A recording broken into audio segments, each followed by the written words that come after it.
नमस्कार. सखी सह्याद्री या कार्यक्रमात आपल्या सगळ्यांचं मनापासून स्वागत. मैत्रिणींनो, महिला गृहिणी असो किंवा अर्थार्जन करणारी, शहरी असो किंवा ग्रामीण, ती अर्थसाक्षर असणं अत्यंत गरजेचं आहे. महिला अर्थसाक्षरतेचं प्रमाण हे मुळातच कमी आहे आणि त्यातही 30 ते 35% महिलाच आत्मविश्वासानं आर्थिक व्यवहार करतात. आज मोठ्या प्रमाणात जरी स्त्रिया अर्थार्जन करत असल्या तरी बहुतांशी आर्थिक व्यवहार हा घरातील कर्ता पुरुषच करतो. समाजाचं हे चित्र बदलण्यासाठी आणि आर्थिक व्यवस्थापनेत कुटुंबातील प्रत्येक घटकानं सहभागी व्हावं यासाठी अत्यंत तळमळीनं सातत्यानं प्रयत्नशील असणारं एक बहुआयामी व्यक्तिमत्व आज आपण आमंत्रित केलंय आजच्या सखी सह्याद्री या कार्यक्रमात. ते व्यक्तिमत्व म्हणजे CA रचना रानडे. खरं तर CA रचना रानडे या आपल्या मैत्रिणीची वेगळी ओळख करून देण्याची गरज नाही, कारण आज वित्त व्यवस्थापन या अतिशय गुंतागुंतीच्या विषयात आपल्या बौद्धिक सामर्थ्यानं तिनं समाज माध्यमात आज स्वतःचं वेगळं स्थान निर्माण केलंय. अर्थकारणातील अवघड संकल्पना ती अतिशय साध्या सोप्या शब्दात, सगळ्यात महत्त्वाचं म्हणजे आपल्या मातृभाषेत हसत खेळत ती आपल्याला शिकवते. संगीत विशारद असलेली रचना ही पेशानं CA आहे. शेअर बाजार या पुरुषांची मक्तेदारी समजल्या जाणाऱ्या क्षेत्रात ती महिलांबरोबरच पुरुषांनाही मार्गदर्शन करते. यासाठी तिनं वेगवेगळ्या अभ्यासक्रमांची निर्मिती केली आहे. आज महाराष्ट्रच नाही तर भारतातल्या प्रत्येक घरात अर्थसाक्षरतेविषयी जनजागृती करणाऱ्या रचनाला आत्तापर्यंत मानाच्या अनेक पुरस्कारांनी सन्मानित करण्यात आले. तर अशा आदर्श सखीचा, आदर्श व्यक्तिमत्वाचा प्रवास आज आपण जाणून घेणार आहोत आजच्या सखी सह्याद्री या कार्यक्रमात. रचना, नमस्कार. नमस्कार. कार्यक्रमात तुझं खूप मनापासून स्वागत. धन्यवाद. रचना, अर्थकारण, वित्त व्यवस्थापन या अतिशय अवघड विषयात जिथं पुरुषांची मक्तेदारी आत्तापर्यंत होती, प्रभुत्व होतं, अशा क्षेत्रात तू स्वतःचं वेगळं स्थान निर्माण केलंय. तर या एकूणच प्रवासाविषयी आपण आज जाणून घेणार आहोत. तर सगळ्यात आधी तुझं बालपण कसं गेलं, कारण या बालपणातच याची सगळ्याची पाळंमुळं कुठंतरी बालपणात रुजलेली असतात. तर कसं होतं तुझं बालपण? बालपण खूप छान होतं आणि लहानपणापासून म्हणजे माझे वडील कॉमर्स बॅकग्राऊंडचे आहेत, त्याच्यामुळे त्यांच्यामध्ये अकाउंट्स रायटिंग करायचे बऱ्याच कंपन्यांचं.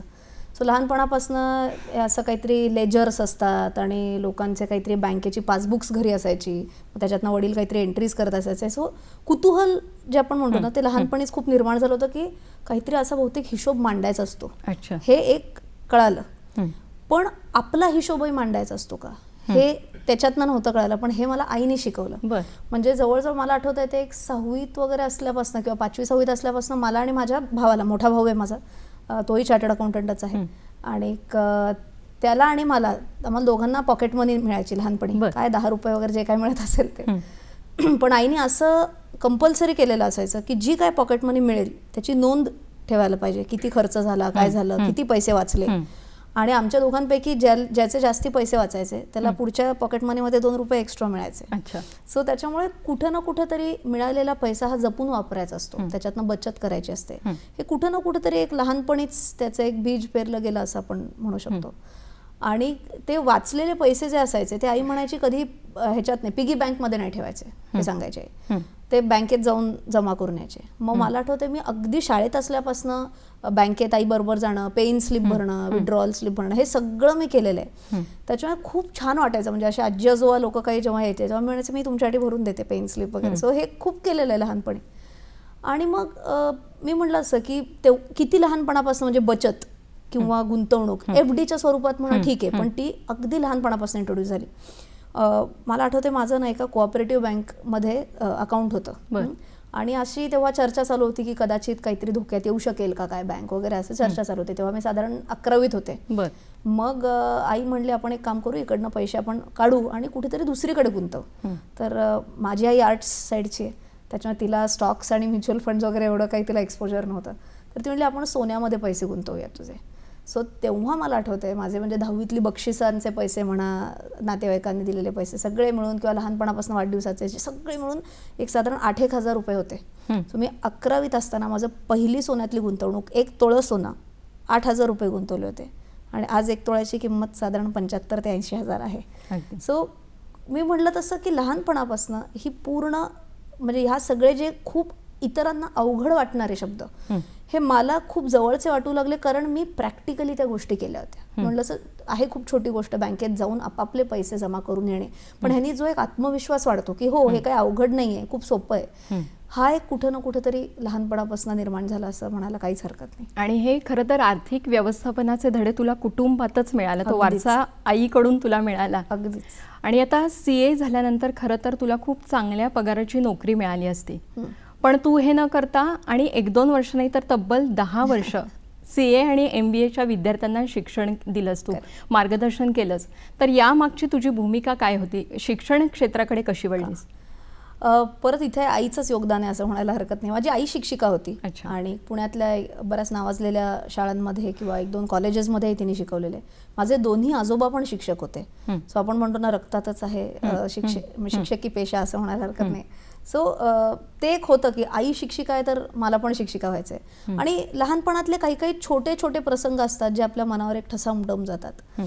मला अगदी क्लिअरली आठवते मी आणि आई असंच कुठेतरी भाजी आणायला वगैरे असं काहीतरी गेलो असोत आणि रस्त्यात तिला तिचा एक विद्यार्थी भेटला आणि त्यांनी आईच्या पाया पडला आणि कसे आहात मॅडम, मी तुमचा अमुक अमुक सालचा विद्यार्थी आहे वगैरे असं त्यांनी सांगितलं.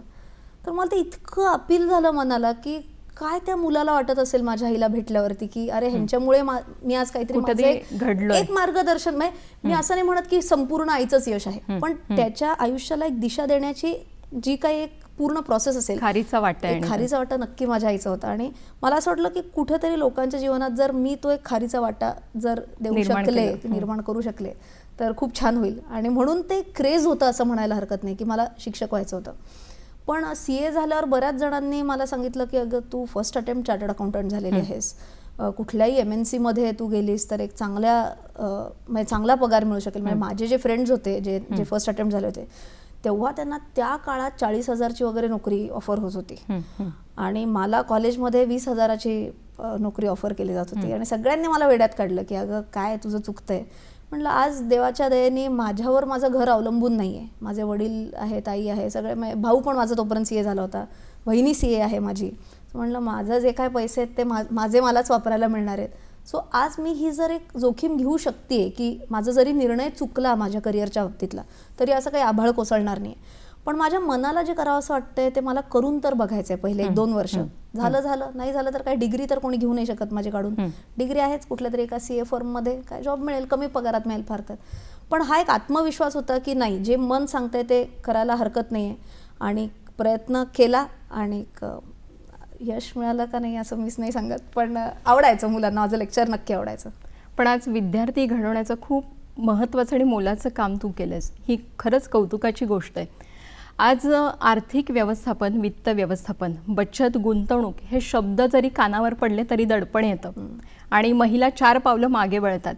आणि अशा क्षेत्रात तू स्वतःचं वेगळेपण सिद्ध केलेस, तर या क्षेत्राकडे कशी वळलीस?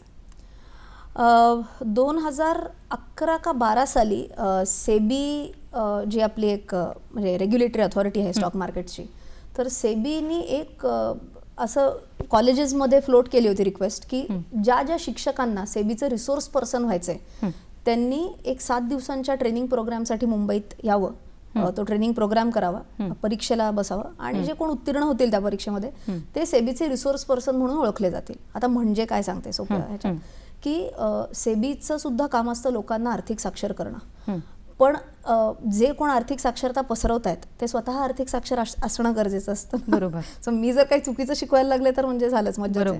सो म्हणून हा ट्रेन द ट्रेनर सारखा एक प्रोग्राम असतो जिकडं जे शिकवणार आहेत त्यांना आधी शिकवलं जातं. मी तो 7 दिवसांचा प्रोग्राम केला.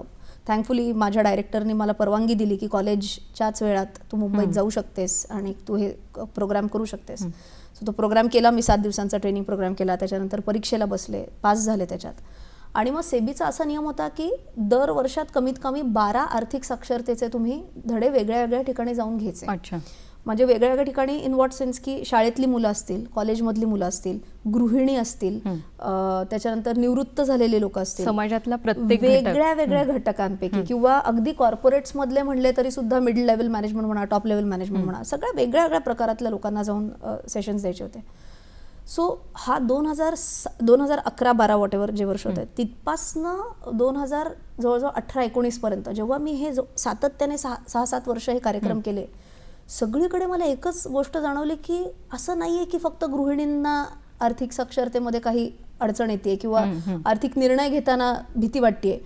हा समाज माध्यम म्हणजे हा पूर्ण समाजात प्रत्येक घटकाला येणारा हा प्रॉब्लेम आहे की इन्व्हेस्टमेंट्स म्हणलं, गुंतवणूक म्हणलं की एक दडपण येतं की बापरे मी बरोबर करते ना, काही चुकत तर नाही ना, काही फसत तर नाही ना मी. सो मग तिथं मला एक गरज आहे हे मला अगदी प्रकर्षाने जाणवलं की अजून आर्थिक साक्षरतेसाठी काहीतरी एक काम करायला पाहिजे. आणि 1-2 स्पेशल फक्त जे माझ्या मना अगदी क्लोज टू माय हार्ट म्हणतो असं, इंडियन आर्मी साठी सुद्धा मला काही कार्यक्रम घ्यायला मिळाले सेबीच्याच माध्यम म्हणजे त्यांच्याच थ्रू. CIDला काही मी दिले कार्यक्रम, CBI म्हणा, मोठ्या मोठ्या ऑर्गनायझेशन्स म्हणजे जे आपल्या गव्हर्नमेंटशी निगडीत आहेत. एक म्हणजे अगदी वेगळं म्हटलं तर अंध मुलांसाठी सुद्धा मला हा कार्यक्रम घेता आला, कारण शेवटी आपल्याला आर्थिक व्यवस्थापन हे सगळ्यांनाच करायचं आहे ना, त्याला काही अपवाद आपण म्हणू नाही शकत. सो इतक्या वेगळ्या वेगळ्या लोकांसाठी हे कार्यक्रम घेता आले, ह्याचंच खूप छान वाटलं. आणि या सगळ्या कार्यक्रमातून कुठंतरी एक कॉमन धागा जो सापडला की एक आर्थिक व्यवस्थापनाबद्दल अजून जनजागृती करणं खूप गरजेचं आहे. आणि तिकडनं तो धागा कुठंतरी कदाचित पुढे घेऊन जाणार होता, ते तेव्हा माहीत नव्हतं. आता मागे वळून बघायला कळतं की ते कनेक्टिंग द डॉट्स म्हणतो तसं आहे. पण आज तू जी जनजागृती करते त्यामुळे आज समाजात आत्मविश्वास निर्माण झालाय आणि आत्तापर्यंत हा विषय अवघड वाटत होता पण तो तुझ्यामुळे सोपा झालाय. मैत्रिणींनो, कार्यक्रमात घेऊयात एक छोटीशी विश्रांती. सखी सह्याद्री या कार्यक्रमात आपलं पुन्हा एकदा स्वागत. रचना, आज आपल्या आयुष्यातला सगळ्यात महत्त्वाचा भाग म्हणजे पैसा आणि या पैशांचं व्यवस्थापन, आणि या दोन्हीसाठी वित्त व्यवस्थापन म्हणजेच फायनान्स हा शब्द आहे. तर या संकल्पनेविषयी काय सांगशील? पैशाला मी म्हणजे व्हिटॅमिन M पण म्हणते. जसं आपल्याला एक व्हिटॅमिन A, व्हिटॅमिन B अशा वेगळ्या वेगळ्या व्हिटॅमिन्सची गरज असते, तसं व्हिटॅमिन M खूप महत्त्वाचं असतं. सगळेजण हा पैसा कमवायचा कसा, मनी कसं कमवायचं ह्याच्याकडे लक्ष खूप सगळेच जण देतात. पण अनफॉर्च्युनेटली तो मिळालेल्या पैशाचं व्यवस्थापन कसं करायचं ह्याच्याकडे खूप जणांचं दुर्लक्ष असतं. आणि ह्याला परत तुम्ही गृहिणी असाल किंवा कुठले तुम्ही वर्किंग प्रोफेशनल असाल, सगळ्यांची ओव्हरऑल म्हणजे गंमत मी बघितलेलीच आहे.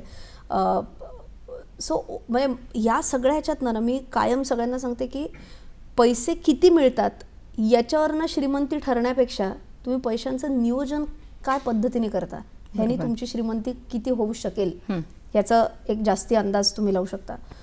असं म्हणतात की तुम्ही जरी श्रीमंत जन्माला आलेला नसाल तरीही तुमची चूक नसते, पण तुम्ही मरताना सुद्धा श्रीमंत नाही होऊ शकला तर कुठेतरी तुमचं नियोजन चुकलं. सो फायनान्स हा प्रचंड महत्त्वाचा विषय आहे. अनफॉर्च्युनेटली आपल्याला तो शाळेत शिकवला जात नाही. खरं.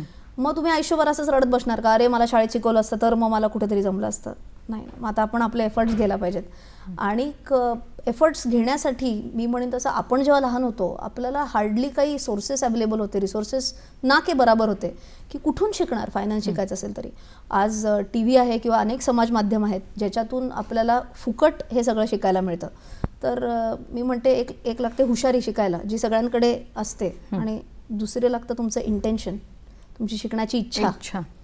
इच्छाच नसेल तर मग आनंदी आनंद, पण इच्छा असेल तर आज समाज माध्यमांच्या थ्रू किंवा टी व्हीच्या थ्रू सहज शिकणं शक्य आहे. पण यासाठी सुद्धा मला वाटतं की एक शिकवण्याची पद्धत ही सुद्धा खूप महत्त्वाची आहे आणि ते तू उत्तम उदाहरण आहेस या विषयात आवड निर्माण होण्यासाठी. रचना, आज समाजातल्या वेगवेगळ्या स्तरात वेगवेगळ्या लोकांच्या दृष्टीनं फायनान्शियल फ्रीडम म्हणजेच आर्थिक स्वातंत्र्य याची व्याख्या वेगवेगळी आहे. तर तुझ्या दृष्टीनं याची व्याख्या काय? तुम्ही जर काम करत असाल तुम्हाला आवडतं म्हणून, वर्सेस तुम्ही काम करताय कारण तुम्हाला करायला लागतंय म्हणून, या दोन वेगळ्या गोष्टी आहेत. बरोबर. जेव्हा मी काम माझ्या आवडीसाठी करत असते म्हणजे मी आर्थिक स्वातंत्र्य मला मिळालेलं आहे, कारण माझ्या गरजा भागलेल्या आहेत. मला जे जे करायचं होतं, बकेट लिस्ट आजकाल फार फेमस शब्द आहे. सो बकेट लिस्ट माझी जी टू डू माझी जी लिस्ट आहे ती सगळी चेक झालेली आहे. आता मी का करते हे सगळं? कारण मला आवडतं हे सगळं करायला म्हणून मी करते, ना की मला गरज आहे म्हणून मी करते. हे झालं तुमचं आर्थिक स्वातंत्र्य. एकदम ही सगळ्यात सोपी परिभाषा असू शकते त्याची. दुसरी गोष्ट काय प्रॉब्लेम माहिती आहे का, लोक आर्थिक स्वातंत्र्याची एक डेफिनेशन बनवताना लोक चुकीच्या लोकांना बेंचमार्क करतात. म्हणजे आजकाल समाज माध्यमांवरती भरपूर रील्स वगैरे असतात, त्याच्यात लोक बघतील की अरे ह्याच्याकडे किती भारी गाडी आहे, ह्याच्याकडे किती सुंदर बंगला आहे, हा काय अमुक अमुक देशांमध्ये जाऊन भारी भारी फोटो टाकतोय, हे मिळालं म्हणजे आर्थिक स्वातंत्र्य मिळालं. तर गरजेचं नाही आहे ना की सगळ्यांनीच त्याच ठिकाणी गेलं म्हणजे आर्थिक स्वातंत्र्य मिळालं, असं काही नाही आहे. सो तुम्ही तुमच्या गरजा काय आहेत, तुमचे काय एक दोन स्वप्न आहेत, हे तुम्ही एक व्यवस्थित लिस्ट डाऊन करा, त्या टिकमार्क होऊ देत, आणि मग जर त्या टिकमार्क झाल्या तर मे बी तुम्ही हळूहळू कर पुढे वळू शकता. नाहीतर काय, तुम्ही या रेसमधनं कधीच बाहेर नाही पडणार आहे. लोक चांगले चांगले फोटो टाकतच जाणार आहे, तुम्ही कायमच जेलस होत राहणार आहे आणि मग तुम्ही त्याच्यासाठी वेड्यासारखे परत कष्ट करत बसणार आहे. या सगळ्या ह्याच्यात कुठं ना कुठं तरी तो समतोल जो असतो आयुष्याचा तो बिघडू शकतो. म्हणजे पैशाच्या मागे नुसतं झापड लावून धावायचं, अहो मग बाकी तुमचे मित्रमैत्रिणी आहेत, तुमचे नातेवाईक आहेत, तुमच्या घरातले लोक आहेत, ह्या सगळ्यांना थोडंसं बॅकसीटवर ठेवलं जातं आणि फक्त पैसा आहे काय पैसा एवढं फक्त फोकस केलं जातं. तर हे न होता मी म्हणते की आर्थिक नियोजन पेक्षा एक आयुष्याचं नियोजन खूप महत्त्वाचं असतं, आणि आयुष्याच्या नियोजनामध्ये आर्थिक नियोजन हा एक घटक आहे. बरोबर. सो आपण जेवताना फक्त भाजी भाजी भाजी एवढंच नाही ना खात, भाजी भात पोळी आमटी लोणचं सगळंच असतं. ते सगळं जेव्हा जमेल तेव्हा चांगलं जेवण झालं. खूप महत्त्वाचा मेसेज आहे हा. आता आर्थिक स्वातंत्र्याविषयी आपण बोललो, तर यामध्ये महिलांचा सहभाग किती महत्त्वाचा वाटतो आणि एकूणच महिलांसाठी आर्थिक नियोजन किती गरजेचं आहे? दोघांसाठी खूप गरजेचं आहे असं मी म्हणेन. पुरुषांना कसं होतं माहिती आहे का, त्यांना कुठं ना कुठंतरी लहानपणापासनं ही एक काय माहिती कुठून जाणीव होते, पण मलाच मोठं झाल्यावरती हे सगळं मॅनेजमेंट बघायचं आहे हे त्यांना कुठंतरी, कदाचित ती आपली समाज व्यवस्था असेल, कदाचित लहानपणापासून हेच बघितलं असेल की आपल्या घरातले डिसिजन सगळे वडील घेत आहेत किंवा आजोबा घेत आहेत किंवा मोठा दादा असेल तो घेतोय. सो कुठंतरी असं असतं की नाही, मी मुलगा असेन तर हे मलाच करायचंय म्हणून मी आपणहून शिकायला घेतो, पण मग मी मुलगी असेन तर मी का नाही शिकू शकत? ते काय एवढं अवघड आहे का? तर नाही, अवघड नक्कीच नाही आहे. सो अनफॉर्च्युनेटली आपली जी जडणघडण होते लहानपणापासून ती कुठंतरी असं एक कळत न कळत आपल्या मनावरती असं एक ठसा उमटवत असते की मुलींसाठी हे गरजेचं नाही आहे, हे पुरुषांनी करायचं काम आहे. तर आज माझ्या मते ही एक काळाची गरज आहे की घरातल्यांनीच हे एक्सपोजर देणं खूप महत्त्वाचं आहे. की तुमच्या घरात मुली असतील, मी काय म्हणते माहिती आहे का, असं डायरेक्ट नका सांगू की आजपासून तुम्ही आर्थिक व्यवस्थापनाचं सगळं तुम्ही निर्णय तुम्ही सगळे घ्यायचे, अहो ती घाबरून जाईल ना. तुम्ही हळूहळू तिला ट्रेन करू शकता. म्हणजे सिम्पल मी काय सांगते माहिती आहे का, तुम्ही एखादी जर इन्शुरन्स पॉलिसी काढणार असाल, कुठल्याही कंपनीची इन्शुरन्स पॉलिसी काढणार असाल, तुमच्या घरी लेटेस्ट एखादा एजंट येतोय ती पॉलिसी काढायला, तर तुमच्या घरातली महिला तेव्हा तिथे उपस्थित आहे का? किती छोटी गोष्ट आहे. तुम्ही तिला कदाचित विचारू नका, तुम्हाला वाटतंय ना तिला नाही कळत, ठीक आहे नाही कळत तुमचं बरोबर, पण तिला बसू तरी दे तिकडे, आणि ते शब्द कानावर पडले तरी. एक्झॅक्टली. जोपर्यंत तुम्हाला त्याचं एक्सपोजर मिळत नाही तोपर्यंत तुम्हाला कॉन्फिडन्स कुठून येणार आहे? सो मी एवढी, हा एक सोप्पा त्याच्यातला एक मुद्दा असू शकतो की जे काही निर्णय होणार आहेत त्या निर्णय घेताना तुम्ही त्या घरातल्या तुमच्या महिलांना तिथं उपस्थित राहायला सांगा. तिला कुठलाही डिसिजन घेताना जर तुम्ही 10 मुद्दे बघत असाल, तिला 2 मुद्दे समजावून सांगा. तेवढं जरी केलं तरी हळूहळू पिढीमध्ये बदल होऊन मग कदाचित एक वेळ असेल की म्हणजे मुलीच जनरली फोरफ्रंटवरती येऊन आघाडी घेऊन ही डिसिजन्स पूर्ण घेऊ शकतील. पण सुरुवात तर नक्कीच झाली पाहिजे. सो यावेळेला मी महिला दिनाच्या दिवशी माझ्या माझे जे काय चॅनल्स आहेत त्याच्यावरती मी एक टॅगलाईन ठेवली होती की आज से पैसे की बात नारी के साथ. वा. सो हे सगळ्यांना म्हणजे एक आव्हान करते तुमच्या माध्यमातून की घरातला जो काही आर्थिक निर्णय असेल त्याच्यावेळेला महिलेला ॲटलिस्ट तिकडं प्रेझेंट राहू दे. आज एकीकडे भौतिक सुख उपभोगण्याकडे आपल्या प्रत्येकाचाच कल वाढला आणि त्या दृष्टीनं आपण प्रचंड खर्च करतोय. तर दुसरीकडे या होणाऱ्या खर्चामुळे आपलं आरोग्यदायी आयुष्य कुठंतरी आपण असुरक्षित करतोय आणि या दोन्हीचा परिणाम म्हणजे आपलं आरोग्य आणि आर्थिक भविष्य सुरक्षित करण्याकडे आपण दुर्लक्ष करतोय. आणि या अशा परिस्थितीत आरोग्य विमा किती महत्त्वाचा आहे? भयंकर महत्त्वाचा आहे. बऱ्याच जणांना काय वाटतं माहिती आहे का, विमा हा शब्द जो आहे ना तो घरातला जो करता पुरुष आहे किंवा आपण पुरुष म्हटल्यावर ते थोडंसं जेंडर बायस होत आहे, जो कोण कमावणारा व्यक्ती आहे कमावणाऱ्या व्यक्तीकडे विमा हवा हे लोकांच्या डोक्यात असतं. सो जी कोण घरातली कमावणारी व्यक्ती आहे त्यांनी जो त्यांच्या आयुष्याचा जो विमा असतो, लाईफ इन्शुरन्स ज्याला आपण इंग्रजीत म्हणतो, तो घेणं नक्कीच गरजेचं आहे. जर घरातली स्त्री असेल, ती जर कमवत नसेल, होममेकर असेल, त्यांना लाईफ इन्शुरन्स असायलाच हवा याचा हट्ट नाही. का सांगते? कारण लाईफ इन्शुरन्स हा तुम्हाला तुमच्या घरात जे काही पैसे येत असतात त्या पैशांचं रिप्लेसमेंट असतं, इन्कम रिप्लेसमेंट असतं बेसिकली लाईफ इन्शुरन्स. पण हेल्थ इन्शुरन्स जो असतो, तुम्ही जो आता प्रश्न विचारलाय, आरोग्य विमा जो असतो, तो कोणाचीही तब्येत बिघडू शकते. म्हणजे जो कोणी कमावणारा असेल, घरातला कमावणारा असेल किंवा घर सांभाळणारी व्यक्ती असेल, दोघांना आरोग्याचा एक प्रॉब्लेम येऊ शकतो. आणि अशा वेळेला जर तुमचा इन्शुरन्स नसेल तर बापरे, काय म्हणजे अक्षरशः सगळे सेव्हिंग्स एका फटक्यात धुतले गेलेले बघितलेले आहेत मी. म्हणजे माझ्या काही मैत्रिणी आहेत ज्या डॉक्टर्स आहेत, आपल्या पुण्यातल्याच नावाजलेल्या हॉस्पिटल्समध्ये आहेत. त्यातली एक तर कॅन्सर स्पेशालिस्ट आहे माझी मैत्रीण, आणि ती मला हा म्हणजे किस्सा सांगत होती की अनफॉर्च्युनेटली इतक्या वेळेला असं होतं की कॅन्सरचे जे पेशंट येतात ते सुरुवातीला म्हणतात नाही पैसा आहे, आम्ही सुपर स्पेशल रूम घेणार, हळूहळू करत स्पेशलमध्ये शिफ्ट होतात, मग सेमी स्पेशलमध्ये शिफ्ट होतात, मग अजून जनरलमध्ये शिफ्ट होतात, मग त्यांना हॉस्पिटल चेंज करायला लागतं. आणि हे का सगळी गडबड होते? कारण इन्शुरन्सच नसतो केलेला. सखी सह्याद्री या कार्यक्रमात घेऊयात एक छोटीशी विश्रांती. सखी सह्याद्री या कार्यक्रमात आपलं पुन्हा एकदा स्वागत. आज आपण बोलत आहोत CA रचना रानाडे हिच्याशी. रचना, आयुष्याच्या कोणत्याही टप्प्यावर आर्थिक संकट येऊ नयेत यामुळे बचतीबरोबर गुंतवणूक ही सुद्धा महत्त्वाची आहे. आणि गुंतवणुकीचे वेगवेगळे प्रकार आहेत, तर यातला सगळ्यात चांगला पर्याय कोणता सुचवशील? एक मॅजिकल पर्याय नसू शकतो कधीच. ॲक्च्युली मगाचंच परत उदाहरण की मला सपोज फ्रूट सॅलड आवडतं, म्हणून मी फक्त फ्रूट सॅलड रोज नाही खाऊ शकत ना. तसंच मला सपोज आज स्टॉक्समध्ये माझा अभ्यास आहे, मला खूप आवडतं स्टॉक मार्केटविषयी वाचन करायला, त्याच्या वेगळ्या वेगळ्या स्टॉक्स काय काय आहेत, कोण त्यांची मॅनेजमेंट कोण आहे, त्यांचे रिझल्ट्स कसे आले आहेत, कितीने नफा वाढला आहे त्यांचा, हे मला जरी अभ्यास करायला प्रचंड आवडत असेल तरी माझे जेवढे पैसे आहेत ते सगळे आज स्टॉक्समध्ये मी गुंतवणूक केलेली नाही आहे. का? कारण मी एकदम सोपं करून सांगते, राईट. तुमची गुंतवणुकी 2 प्रकारच्या असायला लागतात. एक गुंतवणूक अशी असते की जी मला कधीही मला पाहिजे तेव्हा ते पैसे पाहिजेत मला, बरोबर, आणि खात्रीशीर रक्कम पाहिजे. ओके, म्हणजे सपोज मला 1 वर्षाच्या आत पैसे पाहिजेत. मला आता जूनमध्ये मला माझ्या मुलाची फी भरायची, तर मी जर हे पैसे स्टॉक मार्केटमध्ये गुंतवले आणि तेव्हा मार्केट कोसळलं तर मग मला शाळेत फोन करून सांगायला लागेल, जरा मार्केट पडलंय, वरती आलं की मग फी भरीन, असं मी नाही सांगू शकत. सो तेव्हा जे शॉर्ट टर्म, आपण याला शॉर्ट टर्म म्हणू, की जे ध्येय माझे आहेत की जे 1 वर्षाच्या आत मला हे ध्येय पूर्ण करायचे आहेत, त्याच्यासाठीचा माझा पैसा केवळ आणि केवळ जिकडे माझा पैसा सुरक्षित आहे आणि खात्रीपूर्वक मला ती रक्कम मिळणार म्हणजे मिळणार अशाच ठिकाणी माझे पैसे गुंतले गेले पाहिजे. बचत खात्यात तुमचे चक्क पैसे असू शकतात, सेव्हिंग अकाउंट आपण म्हणतो, FD किंवा मुदत ठेव, रिकरिंग डिपॉझिट, आवर्ती ठेव, वा एकदम हाही शब्द आठवलेला आहे. अशा ठिकाणी पैसे तुम्ही ठेवू शकतात. मला खूप जण विचारतात, रचना सिरियसली तू पण अजून FD करते? मी म्हणतो का नाही करायला पाहिजे, कारण जेव्हा मला खात्रीशीर पैसे पाहिजेत ते FD मध्येच पैसे असायला पाहिजेत.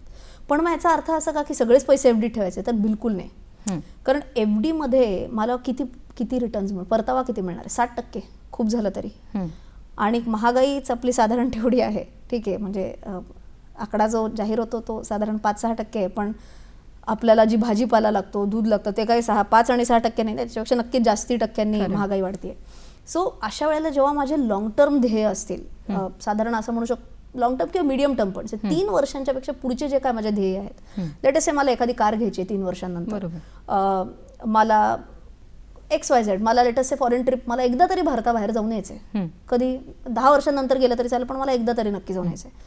असे पैसे मी म्युच्युअल फंडमध्ये किंवा स्टॉक्समध्येच पैसे गुंतवले पाहिजेत. ओके, सो मी म्हटलं असं गुंतवणूक 2 प्रकारची, शॉर्ट टर्म, मीडियम टर्म किंवा लॉंग टर्म. शॉर्ट टर्म असेल तर FD, fixed deposit, recurring deposit, saving bank account, आणि लॉंग टर्म असेल तर मग म्युच्युअल फंड्स म्हणा, गोल्ड म्हणा, सोन्यात गुंतवणूक म्हणा, स्टॉक्समध्ये म्हणा, हे सगळं तुम्ही लॉंग टर्मसाठी करू शकता.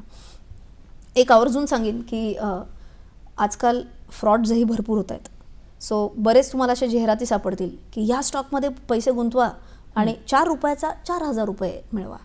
अनेक जे फ्रॉडस्टर्स आहेत ते माझेही फोटो वापरतात, माझी परवानगी, अर्थात फ्रॉडस्टर आहे म्हटल्यावर माझी परवानगी घ्यायची संबंधच येत नाही, पण ह्याच्यात खूप जण फसतात. सो असं जेव्हा तुम्हाला खूप जास्ती परतावा दिसतो की 4चे 4,000 होणार, हे असं काही होत नसतं आयुष्यात. आपण म्हणतो there are no free lunches in the world, फुकट काहीही मिळत नाही अशा गोष्टी. सो अशा गुंतवणुकींपासून लांब राहायचं की जिकडे एक्स्ट्रॉर्डिनरी परतावा असेल त्याच्यापासून 4 हात लांब. सो एक थंब रूल कायम लक्षात ठेवायचा, जे मला कळतं त्याच्यातच मी पैसे गुंतवणार, नाहीतर मी पैसे गुंतवणार नाही. आणि सुरक्षित ठिकाणी गुंतवणूक केलेली केव्हाही चांगली, कधीही चांगली. आज समाजात स्त्री आणि पुरुष हे दोघंही अर्थार्जनासाठी बाहेर पडतात आणि घराची सगळी जबाबदारी ते दोघं मिळून सांभाळतात. पण असेही काही घरं आहेत की ज्या स्त्रियांना आज अर्थार्जनासाठी त्यांची इच्छा आणि क्षमता असून सुद्धा बाहेर पडता येत नाही. तर अशा होममेकरसाठी, गृहिणींसाठी आर्थिक स्थैर्य येण्यासाठी गुंतवणूक किती महत्त्वाची आहे? खूप महत्त्वाची आहेच, ह्याच्यात काही दुमतच नाही, पण ती कशी करावी हे खूप महत्त्वाचं आहे. बरं, त्यांना आज तुम्ही म्हणताय असं अर्थार्जन करता येत नाही, कुठे जाऊन बाहेर जाऊन नोकरी करता येत नाही, पण मग त्यांचा मग पहिला कॉर्पस जमा कुठनं होणार, पैसे येणार कुठनं त्यांच्यासाठी? तर इथं माझ्या मते घरातल्या पुरुषाची पण खूप महत्त्वाची भूमिका असते. त्यांनी तिला एक चान्स तरी देऊन बघायचा असतो, तर ती कुठेतरी तिच्या पायावर उभी राहील, तिचे निर्णय घेण्यासाठी, आर्थिक निर्णय घेण्यासाठी. काय होतं माहितीये का, पुरुषांना, बऱ्याच पुरुषांना असं वाटतं की हिने काही चुकवलं तर आणि हिच्याकडनं काही नुकसान झालं तर. मी आत्ता TV वरतीच ओपन चॅलेंज करते की कुठल्याही पुरुषाने मला, जे कोण स्टॉक्समध्ये पैसे गुंतवतात, त्यांनी मला येऊन दाखवावं स्टेटमेंट की आजपर्यंत त्यांनी जेवढे ट्रेड्स घेतलेले आहेत, जेवढे गुंतवणुकी केल्यात, एकातही नुकसान झालेलं नाही.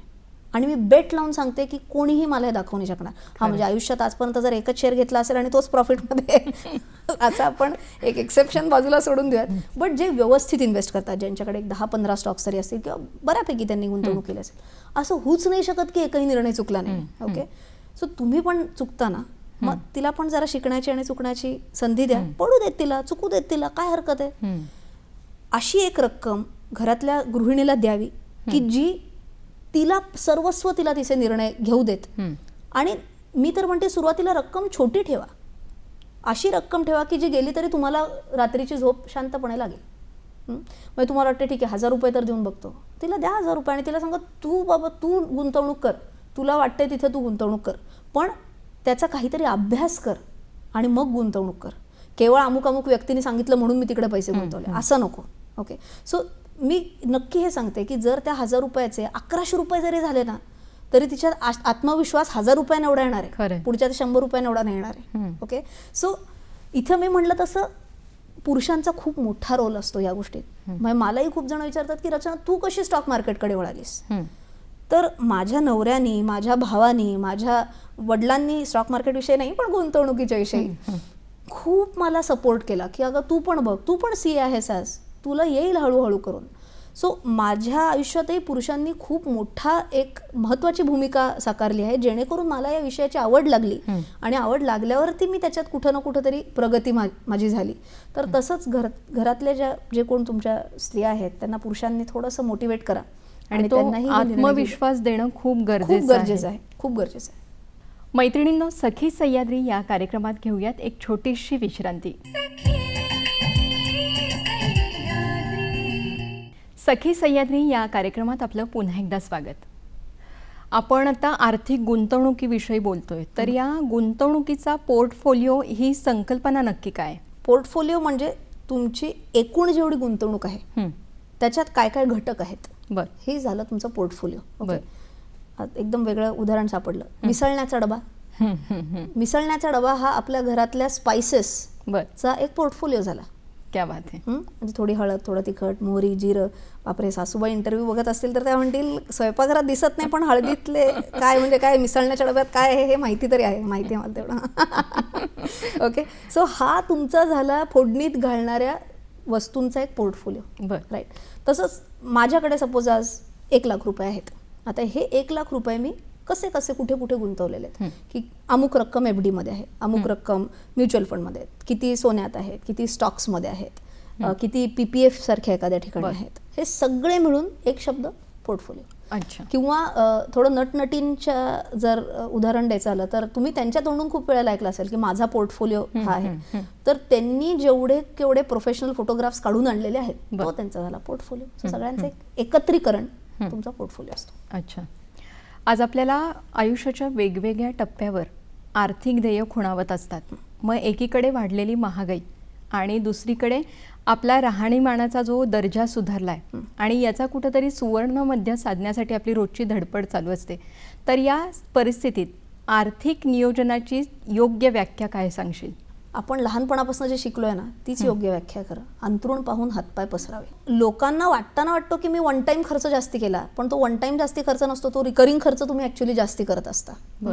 सो एक पॉसिबिलिटी आहे की जेव्हा तुम्ही आर्थिक नियोजन म्हणताय तेव्हा तुमच्याकडे किती पैसे आहेत, तुमची उडी किती लांब आहे हे बघूनच तुम्ही खर्चाचा एक अंदाज बांधला पाहिजे. खरं. किंवा आजकाल जी यंग मंडळी आहे त्यांचा आउटलुक वेगळा पण आहे. ते म्हणतात अंथरूण पाहून हातपाय पसराव हे तुम्ही जेनझी लोकांचं काम आहे. आम्ही म्हणतो आम्ही अंथरूणच मोठं करूत. म्हणलं अच्छा हे कसं करणार? तर आत्ता मध्यंतरी एक अक्षरशः 9वीतली मुलगी असेल तिच्याशी मी गप्पा मारत होती. ती माझं चॅनल बघते बाय द वे. तर तिला मी विचारलं की काय ग तुला पॉकेट मनी मिळते का? पॉकेट मनीचे आकडे ऐकूनच मी पहिली गार पडले होते. मग मी तिला म्हणलं काय करतेस एवढ्याचं? मग तिचं शॉपिंग बिपिंग सगळं तिने सांगितलं. मग मी म्हटलं जर उद्या आई वडील म्हणले की तिला बाय द वे 3,000 पॉकेट मनी मिळत होती. पुण्यातली गोष्ट सांगते मी तुम्हाला. तर म्हटलं जर तुझी 3,000ची जी 1,000च रुपये पॉकेट मनी केली आई वडिलांनी तर तू काय करशील? कुठले खर्च कमी करशील? आर्थिक नियोजन आलं ना कारण इकडे. कुठले खर्च कमी करशील? एक सेकंद विचार केला आणि म्हणले खर्च बिर्च मी नाही कमी करणार. खर्च माझी लाईफस्टाईल मी तीच ठेवणार. म्हणलं अगं बाळा पण 1,000 रुपयात कसं जमेल? तिने मला केक उत्तम बनवता येतात.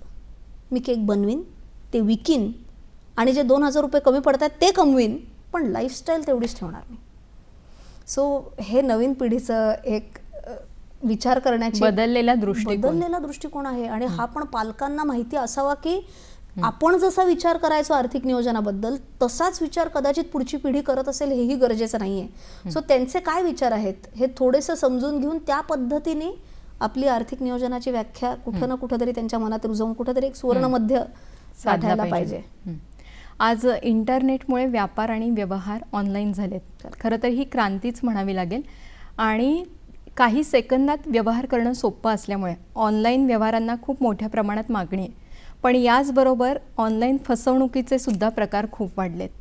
तर हे आर्थिक संकट टाळावं यासाठी कोणती खबरदारी घेणं गरजेचं आहे? सिंपल आहे. कुठलीही तुम्हाला लिंक येते आणि ती लिंक तुम्हाला माहीत नसेल की ही काय आहे, मी काही ह्याची चौकशीच नव्हती केली तरी सुद्धा आले. अनेक वेळेला काय असतं माहिती आहे, तुमचे रिवॉर्ड पॉईंट्स सांगतात ते की तुम्ही अमुक अमुक बँकेचं क्रेडिट कार्ड वापरताय आणि त्याचे रिवॉर्ड्स उद्या तुमचे एक्सपायर होणार आहेत. मनुष्याचा स्वभाव काय, उद्या एक्सपायर होणार म्हणल्यावर बापरे नाही मला हे आत्ताच्या आत्ता ताबडतोब रिडीम करायला पाहिजे. मग तुम्ही त्या अनोळखी लिंकवरती क्लिक करता. आजकाल तंत्रज्ञान एवढं पुढे गेलेलं आहे की तुम्ही अशा लिंक्सवर क्लिक केलं आणि OTP टाकला नाही तरी सुद्धा तुमच्या बँकेतनं पैसे डेबिट होऊ शकतात. अशा वेळेला होतं काय हे तुम्हाला सांगते, तुमचा फोनच अख्खा क्लोन होतो. ओके, फोन क्लोन झाल्यामुळे काय होतं, जो OTP येतो ना तोही त्या फ्रॉडस्टरला दिसतो. तो फ्रॉडस्टर OTP एंटर करतो आणि तुमच्या अकाउंटमधनं पैसे जातात. सो तुम्हाला बँकेतनं, मी सिंपल सांगते, बँकेतनं आलाय का हा मेसेज, तुम्ही बँकेच्या कस्टमर केअरला फोन लावा ना आणि त्यांना विचारा की माझे रिवॉर्ड्स खरंच एक्सपायर होणार आहेत का. किंवा बँकेकडून अनेक वेळेला असं तुम्हाला फोन येतो की तुमचं आता बँक अकाउंट फ्रीज होणार आहे. हे मलाही रोज day in and day out असे मेसेज येतात. कशाला कोणी फ्रीज करेल, आणि फ्रीज केलं तर काय आभाळ नाही ना कोसळणार आहे. फ्रीज केलं तर मी बँकेत जाऊन अनफ्रीज करून येईन. कशाला नको त्या लिंक्सवरती क्लिक करायचे आपण. सो मेन दक्षता आपल्याला हीच बाळगायची आहे. आता OTP देऊ नका हे माझ्या मते सगळ्यांना पाठ आहे आता, पण आजकाल फ्रॉडस्टर्स एक पाऊल अजून पुढे गेलेले आहेत. तुम्ही OTP न देता सुद्धा ते त्यांचं काम करू शकतात. सो अनोळखी लिंक्सला प्लीज क्लिक करू नका. किंवा अनेक लोक QR कोड मागतात. ते काय म्हणतात, तुमचं मध्यंतरी हा निघाला होता इन्कम टॅक्स रिफंड, तुमचा इन्कम टॅक्स रिफंड येणार आहे, त्याच्यासाठी हा QR कोड स्कॅन करा, तुमच्या अकाउंटला जमा होतील. कायम लक्षात ठेवा, QR कोड स्कॅन केल्यावरती पैसे जातात, येत नाहीत. ही खूप बेसिक गोष्ट आहे. त्याच्यामुळे कुठलाही QR कोड स्कॅन करू नका. तो स्कॅन केला की तुमचे पैसे गेले असं समजा. खूप भयानक परिस्थिती आहे खरं तर. गोष्टी. आज पुरुषांची मक्तेदारी समजल्या जाणाऱ्या शेअर बाजार या क्षेत्रात तू आज स्वतःचं वेगळेपण सिद्ध केलेस आणि एवढ्यावर न थांबता समाजातल्या प्रत्येक घटकाला याची सखोल माहिती व्हावी यासाठी तू वेगवेगळ्या कार्यक्रमांची, अभ्यासक्रमांची निर्मिती केली आहेस. तर या कार्याविषयी काय सांगशील? सुरुवात जेव्हा केली होती तेव्हा फक्त एकच माझा कोर्स होता, अभ्यासक्रम होता, बेसिक्स ऑफ स्टॉक मार्केट म्हणून. आणि मग लोकांनाच त्याचं एवढं म्हणजे शिकण्याची इच्छा म्हणा किंवा आवड म्हणा निर्माण व्हायला लागली. लोकच म्हणले, मग आम्हाला जरा हे बॅलन्स शीट काय असतं, हे प्रॉफिट अँड लॉस काय असतं, आम्हाला ह्याच्याबद्दल शिकायचं आहे. मग तो एक वेगळा अभ्यासक्रम केला. मग टेक्निकल अनालिसिस म्हणून आहे. असे टोटल आज माझ्या संकेतस्थळावरती माझ्याच नावाने आहे तर 7 वेगळे वेगळे अभ्यासक्रम असे माझ्या संकेतस्थळावरती अवेलेबल आहेत. आणि कोण कोण लोक या कोर्सेसला एनरोल करतात, तर मी मगाशी तुझ्याशी गप्पा मारत होते तेव्हाही सांगितलं की 6वीतल्या मुलांपासनं अगदी मला माहिती असलेला सगळ्यात तरुण 6वीतला मुलगा आहे, ते वय वर्ष म्हणजे अगदी पार 70-80. आत्ता लेटेस्ट एक छोटासा किस्सा सांगते. माझ्या घरी एक आजी आल्या होत्या, असंच आमच्या शेजाऱ्यांकडे ॲक्च्युली त्या आल्या होत्या. जेव्हा त्यांना कळालं की मी नेबर आहे तर त्या म्हणल्या मला तिला भेटायचं आहे. मग आमच्या शेजारचे घेऊन आले होते आजींना माझ्या घरी. त्या आजी म्हणल्या, मी तुझी खूप मोठी फॅन आहे. म्हणलं, आजी तुमचं वय काय? त्या म्हणल्या 82. म्हणलं, तुम्ही कसं मला ओळखता? ते म्हणले, मी तुझा एक कोर्स केलेला आहे. मी म्हणलं, तुम्ही रागावू नका, पण 82व्या वर्षी तुम्ही का अर्थनियोजन आणि का हे सगळं शिकताय? त्यांचं उत्तर ऐकून मी थक्क झाले. ते म्हणलं, खरं सांगू का, आज मला याची काही गरज नाही आहे. ते म्हणलं, मला 2 नातवंड आहेत, पण त्यांच्यामध्ये आणि माझ्यामध्ये काही कॉमन विषयच उरला नाही. आज जेव्हा मी तुझा चॅनल बघते, मी जरा बघते आज बाजार काय आहे, कुठलं गुंतवणूक काय आहे, ते मी त्यांना विचारते, आज शेअर बाजार बघितला का किती? त्यांना निदान एक वाक्य नका होईना आज ते माझ्याशी बोलतात आणि ते एकमेकांना संवाद वाढावा म्हणून तू माध्यम म्हणतेस, ही किती मोठी गोष्ट आहे. म्हणजे मी म्हणलं, असं सुरुवात करतो तेव्हा आपल्यालाही अंदाज नसतो की आपण जे काय कार्य करायचं हातात घेतलेलं असतं त्याचं काय काय आणि कुठे कुठे लोकांना उपयोग होईल. पण जेव्हा हे असे छान अभिप्राय मिळतात किंवा फीडबॅक्स येतात, खूपच बियॉन्ड इमॅजिनेशन, बियॉन्ड ग्रेटफुल, खूप छान वाटतं. आज समाज माध्यमात अतिशय आदर्श आणि लोकप्रिय व्यक्तिमत्व म्हणून तुझ्याकडे पाहिलं जातं आणि हे कार्य करत असताना तुला वेगवेगळ्या कार्यक्रमांना मार्गदर्शन करण्यासाठी देश विदेशात बोलवलं जातं. तर हा एकूणच अनुभव काय आहे तुझ्यासाठी? अनुभव म्हणशील तर खूपच अप्रतिम अनुभव आहेत. आत्ता एक अवॉर्ड मिळालं होतं. माझ्याबरोबरच पुण्यातल्या एका स्वच्छ नावाची जी संस्था आहे, जी ओला कचरा सुका कचरा वेगळं वेगळं करून कचऱ्याच्या नियोजनासाठी जे काम करतात, त्यांच्या मेन व्यक्तीला सुद्धा पुरस्कार मिळाला होता. तर त्या मला म्हणल्या की रचना 1-2 मिनटं बोलायचं तुझ्याशी. म्हणलं बोला. तर त्या म्हणल्या, मी अंगठे छाप आहे, मला लिहिता वाचता येत नाही, पण त्या म्हणल्या की मी तुझे लेक्चर्स ऐकलेले आहेत आणि त्याच्यात तू PPF बद्दल माहिती सांगितली होतीस. आणि त्या म्हणल्या, माझी मुलगी 12वी शिकलेली आहे, मी तिला सांगितलं 1000 रुपयाचं माझं PPFचं अकाउंट काढून दे मला. सो मग बोलवलं होतं अवॉर्ड घ्यायला, पण हे एक वेगळंच अवॉर्ड मला मिळालं तिकडे की ज्याच्यात कळालं की अरे लोक खरंच चांगल्या पद्धतीने मी जे काही समाज माध्यमांच्या थ्रू सांगते ते लोकांपर्यंत पोचतंय. किंवा एकदा अबुधाबीला मला बोलवलं होतं एक सेशन घेण्यासाठी. तर तिकडं मी एअरपोर्टवर उतरले आणि जे ट्रॉली ढकलतात एअरपोर्टवरती, त्या ट्रॉली ढकलणाऱ्या माणसाने मला विचारलं, आप रचना रानडे हो क्या? तर मला म्हणजे इतकं कमाल, म्हणजे हे शब्दात सांगण्यासारखं अवघड आहे हे की काय वाटलं असेल मला तेव्हा. पण एवढ्या लोकांपर्यंत पोचते, म्हणजे बक्षिसं मिळतात तर छान वाटतंच. म्हणजे काय, शेवटी आपण माणूस आहोत म्हणल्यावर कोणी कौतुक केल्यावर चांगलं वाटतंच. पण ह्याच्यापेक्षाही खूप मोठी गोष्ट वाटते जेव्हा सर्वसामान्य व्यक्तीपर्यंत पोहोचता येतं, त्यांच्या आयुष्यात काही ना काहीतरी एक छोटासा बदल घडवता येतो. हे सगळ्यात मोठं रिवॉर्ड आहे असं मी म्हणेन. पण यासाठी मला हे तुझं वेगळेपण सांगावं लागेल, कारण तुझी जी सांगण्याची पद्धत आहे ते लोकांना भावती, त्यामुळे तू लवकर आपलीशी वाटते. सो इनफॅक्ट जेव्हा एकदम पहिल्यांदा जेव्हा मी TV वरती एका कार्यक्रमासाठी येणार होते, तेव्हा माझ्या चॅनलवरती ज्या कॉमेंट्स आल्या होत्या त्याच्यातली एक कॉमेंट इतकी सुंदर आली होती मला. त्याच्यात एका काकांनी असं लिहिलं होतं की आज मला असं वाटतं की माझ्या मुलीला टेलिव्हिजनवर जायचा एक स्कोप मिळाला, एक संधी मिळाली. सो ह्याच्यातनं म्हणजे आपण गर्ल नेक्स्ट डोअर म्हणतो की अरे ही आपल्यातली आहे आणि ही आपल्यातली एक मुलगी थोडंसं पुढे जाऊ शकलेली आहे. सो हे जे फिलिंग लोकांना येतं ते खूपच छान वाटतं. म्हणजे मला पण खूप छान वाटतं त्याच्यात. सखी सह्याद्री या कार्यक्रमात घेऊयात एक छोटीशी विश्रांती. सखी सह्याद्री या कार्यक्रमात आपलं पुन्हा एकदा स्वागत. रचना, आज आपल्याला जगण्यासाठी पैसा किती महत्त्वाचा आहे आणि त्या दृष्टीनं बचत आणि गुंतवणूक यासाठी आर्थिक व्यवस्थापन किती महत्त्वाचं आहे याविषयी आत्ता आपण तुझ्याकडून जाणून घेतलं. तर आता मला एका वेगळ्या गुंतवणुकीविषयी बोलायचं आहे आणि ती गुंतवणूक म्हणजे नातेसंबंधाची गुंतवणूक. तर तुझ्या दृष्टीनं ही किती महत्त्वाची? भयंकर महत्त्वाची. कारण काय मी मगाशी जे तुम्हाला म्हणत होते की बऱ्याच वेळेला लोक पैशाच्या मागे जे काय धावत सुटतात त्याच्यात फॅमिली खूप मागे पडते आणि जोपर्यंत फॅमिलीचं महत्त्व कळतं ना तोपर्यंत खूप उशीर झालेला असतो. सो कधीही दुय्यम नाही मानलं पाहिजे फॅमिलीला. फॅमिली फर्स्ट हे धोरण माझं कायमच राहिलेलं आहे आणि ते रेसिप्रोकेट पण होतं. म्हणजे छोटी गोष्ट सांगते की म्हणजे मी जशी माझ्या फॅमिली मेंबर्सला महत्त्व देते तसं फॅमिली मेंबर्स पण मला इक्वली महत्त्व देतात. कारण लोकांना दिसताना माझी लोकप्रियता दिसते पण ती केवळ माझी आहे जर मी हे समजत असेल तर मी मूर्ख आहे. म्हणजे मला हे माहिती पाहिजे की माझी खूप सपोर्टिव्ह फॅमिली आहे. माझ्या ऑफिसमधले जे टीम मेंबर्स आहेत ते खूप सपोर्टिव्ह आहेत.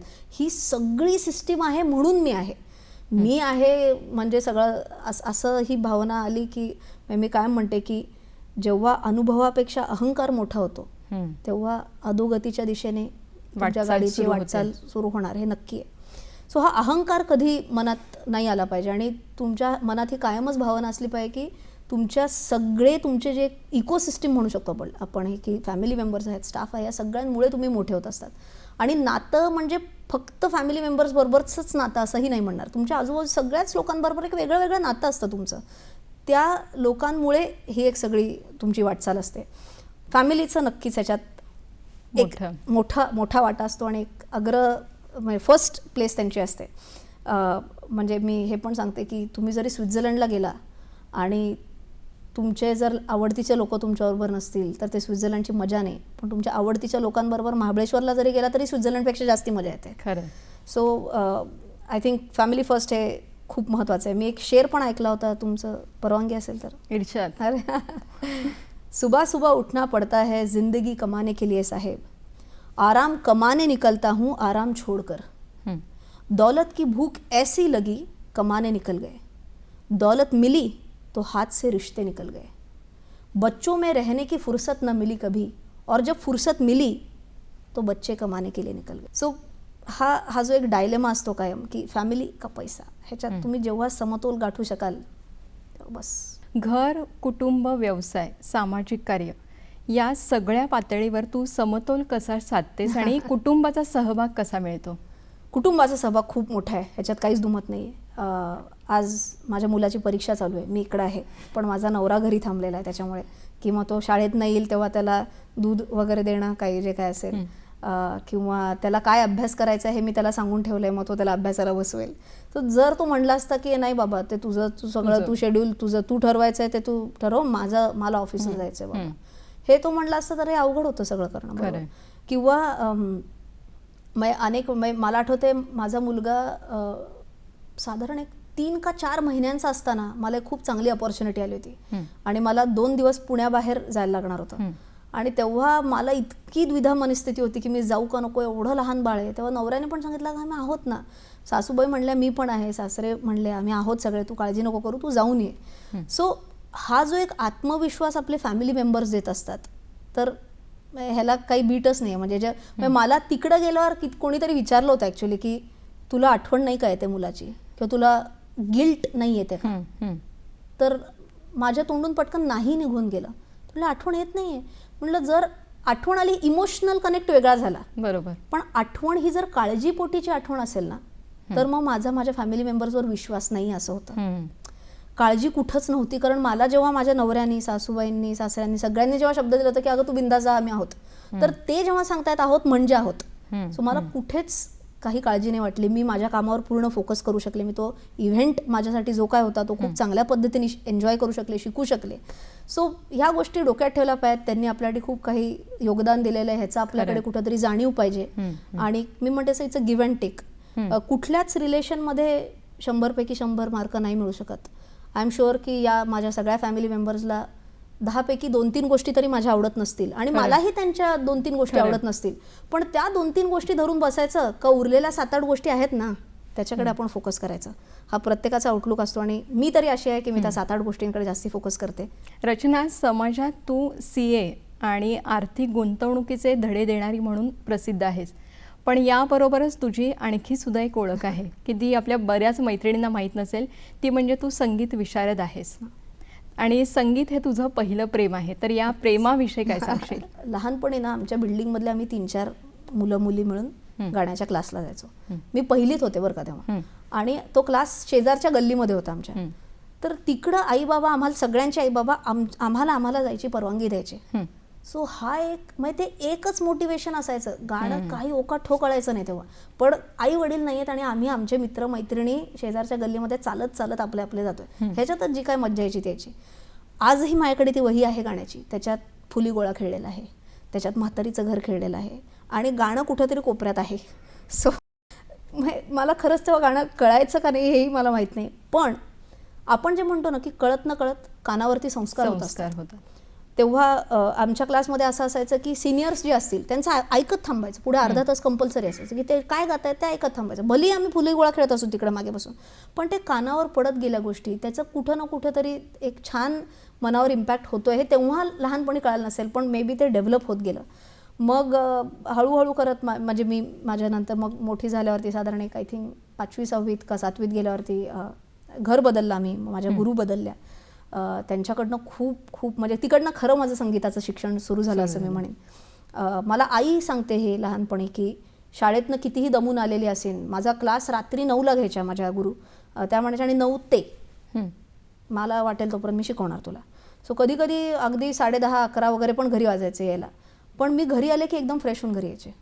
सो आई मला सांगायची त्याच्यामुळे आम्ही तुझं 10वीतही गाण्याचा क्लास बंद नव्हता केला, कारण हा माझ्यासाठी एक ब्रेक असायचा चांगला. माझ्या म्हणजे मी रिज्युविनेट म्हणतो आपण की रोजच्या अभ्यासातनं मिळालेला एक छान ब्रेक ज्याने तुम्ही रिफ्रेश होऊन आला.